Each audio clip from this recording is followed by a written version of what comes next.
Andrea, pleased to meet you. I believe you're in South Africa at the moment, but work mainly in Mozambique?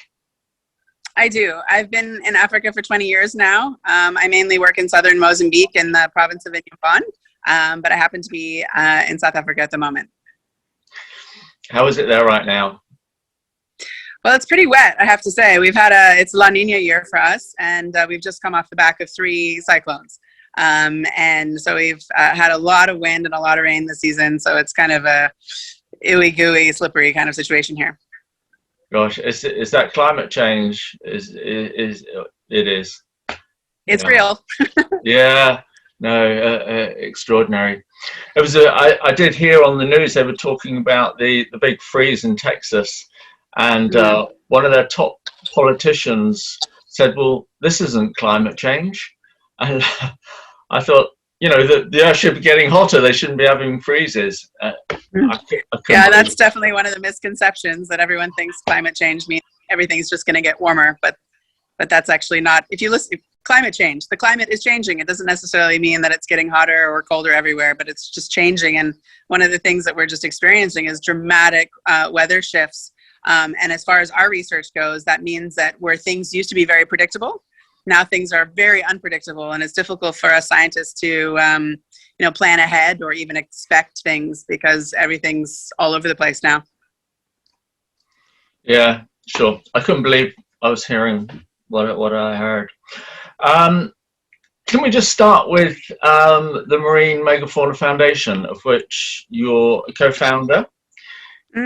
Could you just give us a bit of background on that and tell us what it is and what it does? Sure. I mean, I was working in southern Mozambique. I just finished my PhD, and I was kind of looking for a job. And I had offers from several different NGOs and some universities. And I guess I wasn't finding what I was looking for. And I really wanted to be a full-time field researcher, meaning that I wanted to be in the field 365 days a year. And I wanted to be working both with the animals on a regular basis and also with the communities in the areas that I was concerned about. And I couldn't find any jobs like that. And so one of my best friends and I were kind of lamenting the fact that, being a marine biologist is difficult, because obviously when you finish your studies, you're almost forced into this academic track where you spend all your time in the office and then only go into the field for, moments of the year. And we decided, well, maybe it doesn't have to be like that. Maybe we can create an organization where one of our main focuses is to be in the field 365 days a year and be working with local communities on a regular basis, trying to affect change. So when we decided what we wanted to do, our idea was, well, we really want to focus on threatened marine megafauna species, because those are oftentimes the ones that are most at risk. So megafauna are really just large and often charismatic, iconic marine animals, things like whale sharks or manta rays or dugongs or some of the whales and dolphins. And so for us, we wanted to focus on the ones that are critically threatened in some way. So whether they're endangered or whether they are suspected to be threatened, but they're data deficient. And we wanted to focus on those animals and see if we could help with their conservation. And in Africa, there's a precedent for that. A lot of the big terrestrial megafauna like lions and elephants and rhinos and things have been protected off the back of ecotourism, off the back of their endangered status here. And they've created these huge parks to try and protect them. And we thought, well, why can't we do the same thing in the ocean in Africa? Why can't we create these big spaces for these endangered marine animals? And that was our idea. So we created the Marine Megafauna Foundation, and that's kind of what we're busy doing right now, trying to create very large scale protected areas in the most important places for these threatened marine animals. And how is that going? Well, it's going surprisingly well. I mean, it is difficult, but I also am proud to say that things are happening faster than I would have imagined. So in southern Mozambique, we have been here for 20 years, and I imagined after maybe 40 years of work, we would be able to develop some of these big protective areas. But we've actually accomplished what we've set out to do in about half the amount of time than we suspected. So there is some momentum now for conservation globally for the ocean, which I'm really excited about. I'm glad to see that people are taking ocean conservation so seriously these days, and people have, I think, a greater respect for the fact that the ocean plays such a vital role in the health of the planet, and that we've been ignoring it for a long time because we don't really, I think the biggest issue is that people don't see what's underneath the surface of the ocean in the same way they see like terrestrial landscapes. They can see the problems a lot more clearly. And so the ocean has always lagged behind terrestrial conservation, but I'm excited to see that it's catching up and people are taking a much more keen interest in marine conservation these days. Yeah, you've almost answered my next question, which was, it's all right. It kind of headed us in the right direction, really. It's just a piece on your website. I'll just read it. It's just a line. Our own survival is dependent on our oceans being healthy and full of life, yet only 4% is currently protected. It's a thing that a lot of people just can't grasp, that a healthy ocean means a healthy planet, means healthy human beings. Can you expand on that a little for us? Sure, and we touched on that at the very beginning of the call as well, which is just that, you know, as we see global weather patterns changing, a lot of that has to do with the ocean. The ocean really dictates our weather around the globe, our rainfall, like the wind, even things like, you know, how the water is circulated around the planet. I mean, that all of the climate on the planet is kind of dictated really by the oceans.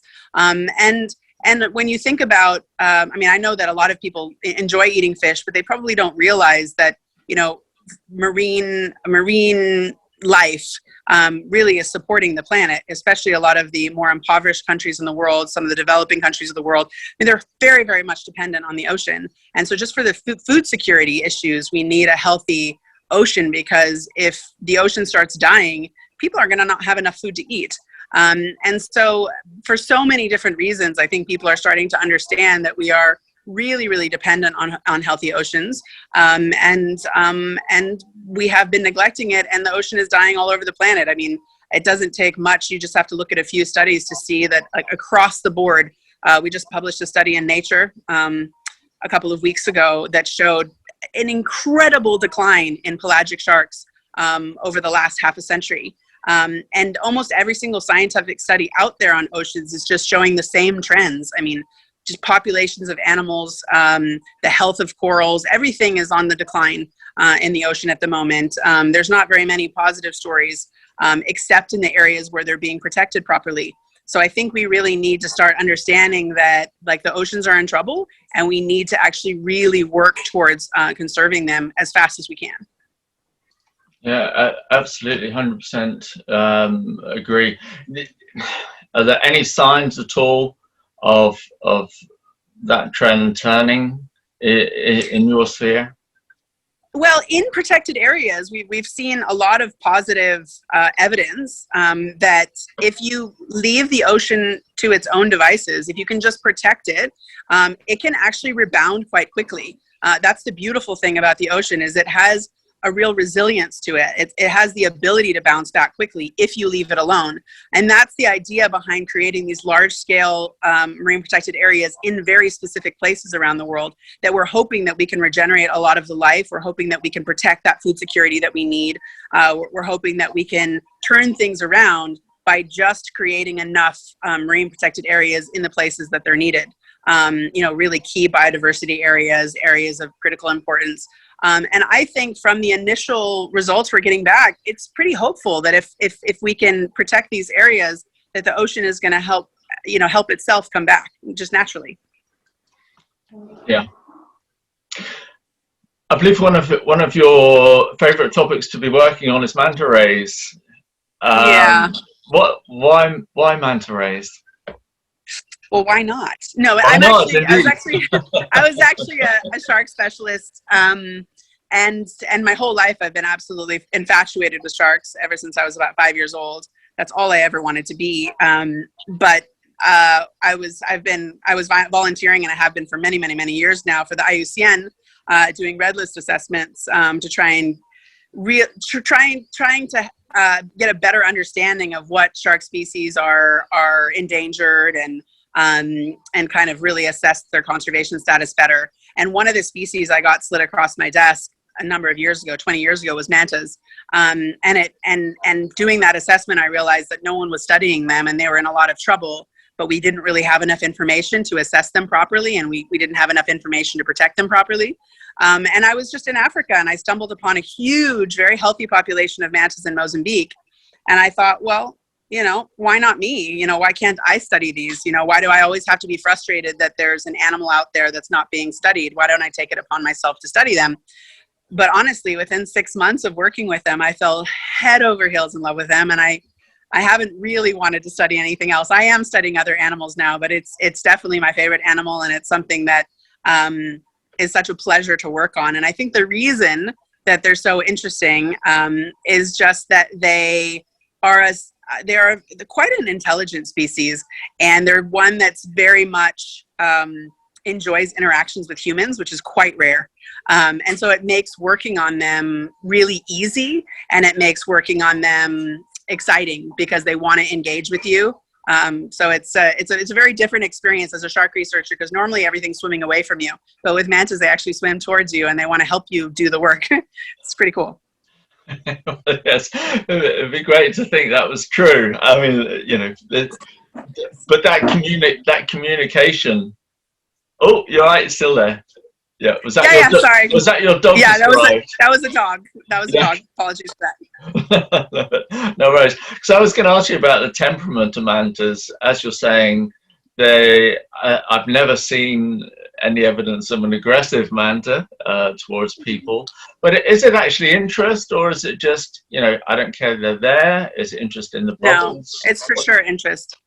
Yeah, it's for sure interest, and that was definitely an early question of mine. Is it just that they have a high tolerance for us? Like, they don't mind us being around, but they don't actually care. But that's not the case. I mean, we actually see mantas very specifically, you know, trying to, you know, come in to solicit encounters, if you will.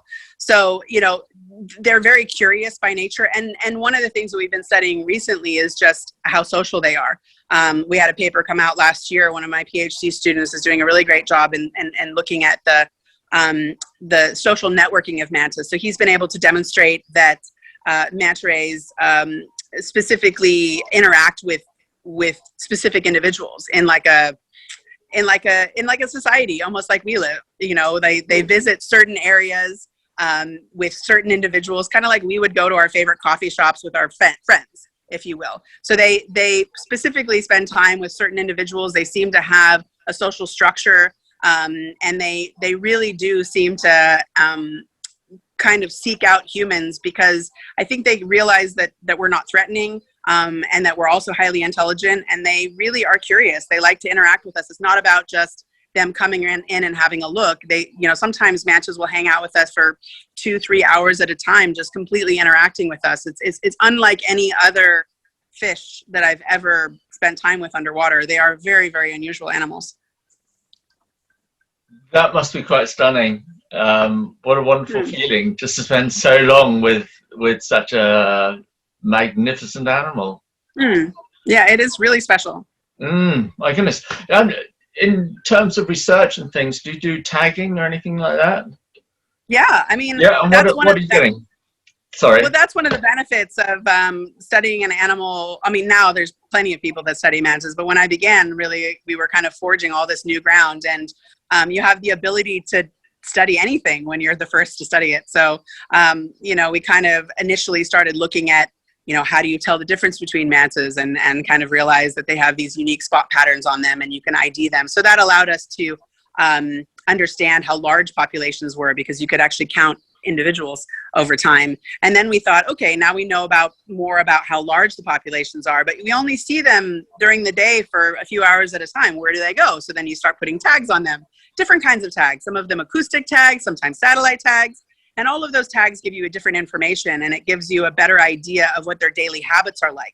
But you can follow these animals around for like a year, you know, underwater with these tags, and kind of determine what habitats they prefer, how far they travel, how deep they dive. So to give you an example, like the first time I put some of the satellite tags on giant mantas, I didn't really know what to expect. But overnight, when those tags came off, it changed our understanding of them being kind of a surface dwelling animal to an animal that spends a lot of time offshore, and an animal that's capable of diving into like the bathy pelagic parts of our ocean, like well over 1,000 meters from the surface. And so all of a sudden you're like, oh my goodness, like we don't know anything about these animals. Like, why are they diving so deep? Why are they going so far offshore? Like, what are they doing?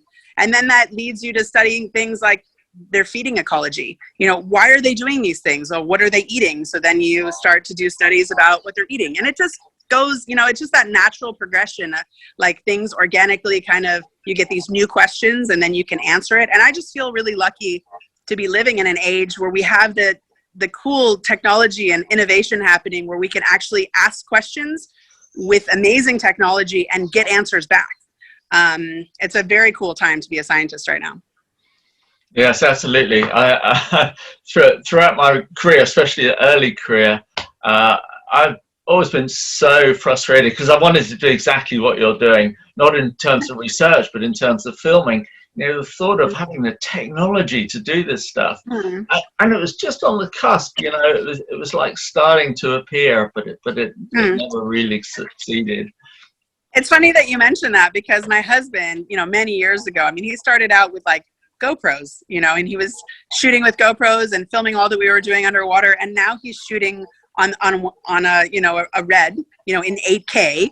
And we can see in such high resolution. I can see better on his camera and the footage that he gets than I can see with my own eyes. And just the way that technology is just advancing so quickly.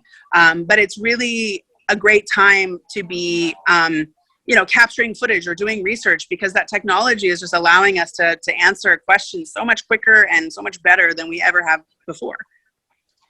So out of all those questions that you've been asking and looking at through technology and your own observations, is there one really amazing question that's been answered, or that you're getting close to the answers to? Well, yeah. I mean, I thought you were going to ask, is there a question I haven't been able to answer? And there's one as well. But I think for me, what was unexpected in my career, I mean, I just told you about something else. Well, I didn't expect those results about these animals being so incredibly athletic and traveling so far or diving so deep or being in such harsh environments. I didn't expect any of that. But what I really didn't expect when I started down this line of work is for there to be more than one species of manta. I mean, it was just a given, just like whale sharks when I started, that there was just one global species. So it was quite shocking to me when I started working on mantas, and I quite immediately recognized that there was two species of mantas. And then as I finished that work, about 10 years it took me to describe that second species of manta. As I finished that work, I realized there was a third species in the Atlantic, which we're just hopefully wrapping up this year. And that would have also taken me 10 years to describe. And so I feel like we're done now, but that was definitely something that was an issue that I didn't even expect, that blindsided us completely. And it's taken 20 years to kind of solve all of it, but I think we have eventually. Yeah, I think we got there eventually. Fantastic. Wow. In terms of numbers, are mantas globally breeding successfully? I know it's difficult to quantify that because of fishing and finning, etc. But for example, your area, which is protected, I believe, in Mozambique, is that right? Just protected, as in 2 months ago. Okay. So how's the population doing there? How's the breeding coming out? So I guess the short answer to your question would be that in some areas they're doing well, and in others they're doing very, very poorly. And that goes back to what we were talking about at the beginning, where in protected areas, mantas seem to be thriving. So in places like the Maldives, or even in Indonesia now, I mean, Hawaii, populations seem to be stable, if not maybe even increasing in some areas, and doing very, very well. And that's because they're in protected areas where, you know, they're being managed properly. In areas where they're not, because there's like a global trade in their body parts still, and it's just like the fin trade, but it's for their gill plates. They're not doing well. So, you know, in many in many places around the world, we've seen upwards of 90% decline in their populations. And in my own population in Mozambique, we've lost over 95% of the individuals in the country over the last 20 years. So they're obviously doing terrible here. But in response, finally, the Mozambican government has protected them just now. And hopefully what we'll be able to see over the next 20 years is that population rebuilding. And if we can actually see that, then we know that the protected areas and all of these marine seascapes and conservation areas that they're building, it's working. And that will hopefully give us more incentive to create more of them around the world. Is that, you know, when you can see the numbers crashing and then you can see the numbers rebuilding, it shows you that you're on the right track. So what is the number in your area at the moment? Well, I think for us, we knew that we had, several thousand mantas living here, and it's by far the largest population that has been identified in Africa. But like I said, we've had a 95% decline in sighting records over the last 15 years. So it's hard for us to say exactly how many individuals there are, but we're talking hundreds now rather than the thousands that we used to have. It's so tragic, so tragic. Do you get a lot of tourists coming to see the mantas? Yeah, I mean, much more so in other places. Mozambique is incredibly remote. It really is one of those places for, intrepid explorers and, people that like to get off the beaten track. I mean, we're no Maldives or Hawaii. It's easier to see mantas in other places, for sure. But for those who like to explore and like to get out there, I think it's a wonderful place to come. And in the last 20 years, we've had a huge pickup in tourism. Of course, now that there's been a huge decline in our population here, the response is that tourists would rather go elsewhere where they can see more mantas. And I think that has helped us, that singular point has helped us to get the mantas protected, because if you're a tourist, you'd rather go to the Maldives where the population is healthy and you can see more than come to Mozambique where you might not see as many. And so that's what dictates tourism, and Mozambique can see that now. And so they're trying to, rebuild that manta population and rebuild the tourism here in the country around mantas. So yeah, I mean, I think they didn't know what they had until they lost it. And once they lost it, they realized that, tourism is can be a huge, incentive to bring people to their country and spend money, and they need to really take care of the environment so that people want to continue to come. Yeah, any port in a storm, as they say. That's kind of the global mantra, isn't it? Tourism governs how the natural world survives, which is an interesting concept, really. If people want to help out with, or can people help out with research or manta ray research globally anywhere? What can they do? How do they start? What can they do?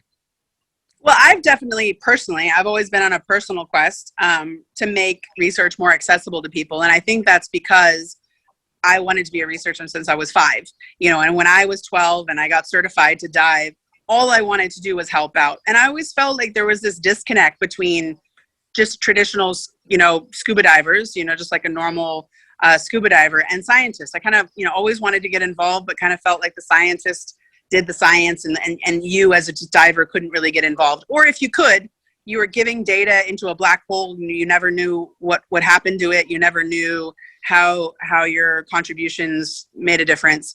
So I have made a point in my own career of trying to make science more accessible to people and more transparent.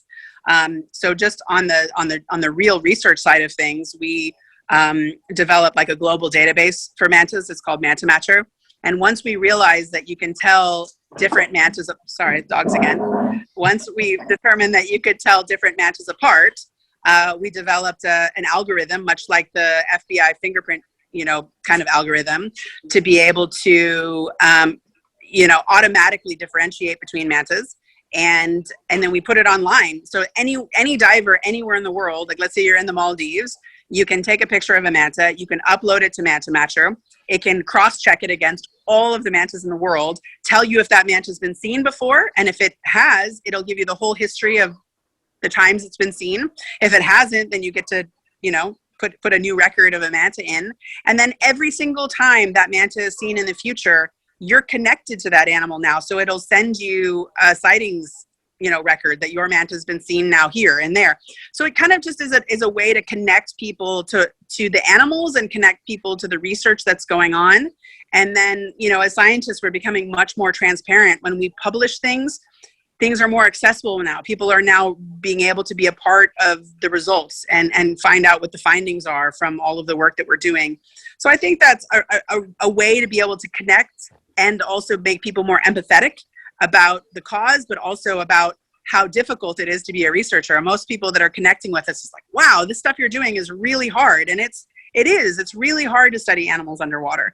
And then for people that want to do even more than that, we've tried to make like citizen science more accessible for people so that people can join expeditions and kind of get to see what it's like to go out and do research, have a hand on it, play a role on that expedition with us.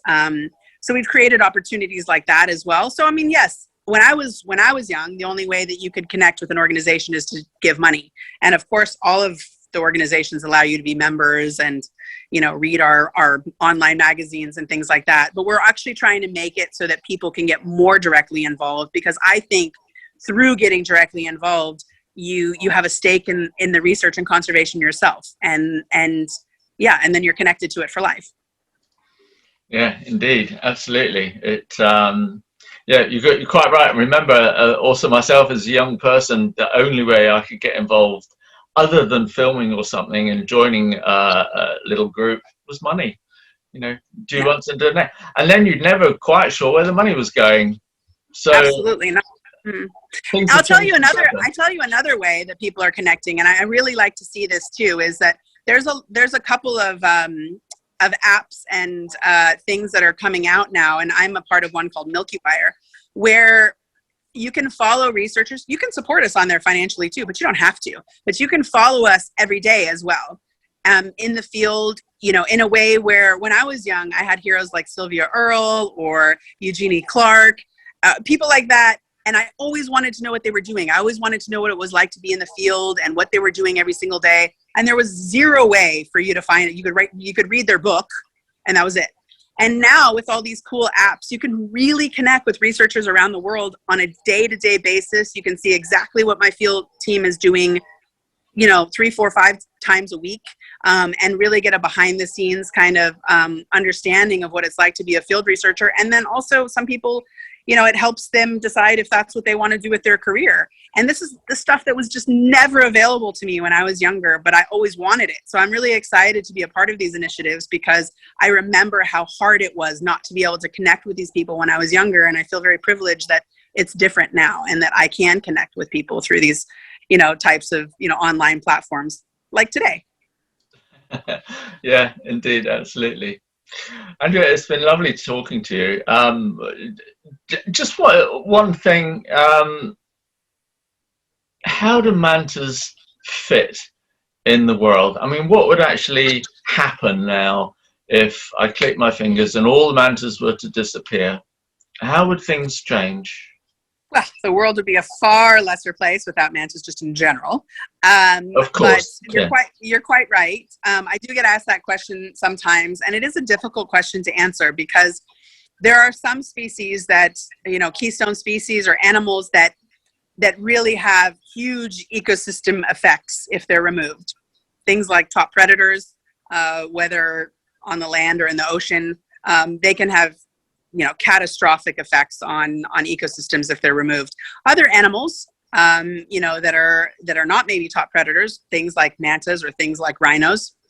Maybe you click your fingers and mantas or rhinos or things like elephants go away, and it doesn't seem to have as big of an impact. Believe me, every animal has a role, and there would be parts of the food chain and animals that would be affected if mantas went away. Because like, for instance, when mantas die, they're big and they sink to the ground, unlike whales that float.